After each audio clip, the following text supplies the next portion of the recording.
এই জিনিসটার ভ্যালু তোমরা কি কেউ বলতে পারবা? জিনিসটার ভ্যালু কিন্তু কোনো ভগ্নাংশ হবে না, খুবই সুন্দর একটা পূর্ণ সংখ্যা হবে এবং এইটাকে কিন্তু খুবই পপুলারলি রামানুজনস নেস্টেড রেডিক্যাল বলে। কার নামে? রামানুজনের নামে, যিনি খুবই পপুলার একজন ম্যাথমেটিশিয়ান। এবং তিনি বলছে যে এই জিনিসটার ভ্যালু এক্স্যাক্টলি 3, একটুও কম না একটুও বেশি না। দেখতে চাও কিভাবে? চলো দেখা যাক। সাপোজ 3 কে তুমি লিখতে পারো √9, তাই তো? √9 কে লিখতে পারো 1 প্লাস 2 গুণন 4, রাইট?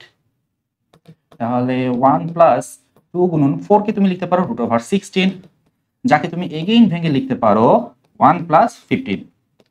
আচ্ছা, তো 1 প্লাস 2 √1 প্লাস 15 কে তুমি ভেঙে লিখতে পারো 3 5 15, এবং পরবর্তী লাইনে তুমি 1 প্লাস 3 গুণন 5 কে লিখতে পারো √25। দেন এগেইন 25 কে ভেঙে 1 প্লাস 24, আমি এখান থেকে শুরু করতেছি, ঠিক আছে? এইখান থেকে শুরু করি, জাস্ট 25 থেকে শুরু করতেছি। 25 কে ভেঙে তুমি লিখতে পারো 1 প্লাস 24, সো 1 প্লাস 24 কে আবার ভেঙে লিখতে পারো, দেখো 2 2 করে পার্থক্য থাকতে হবে।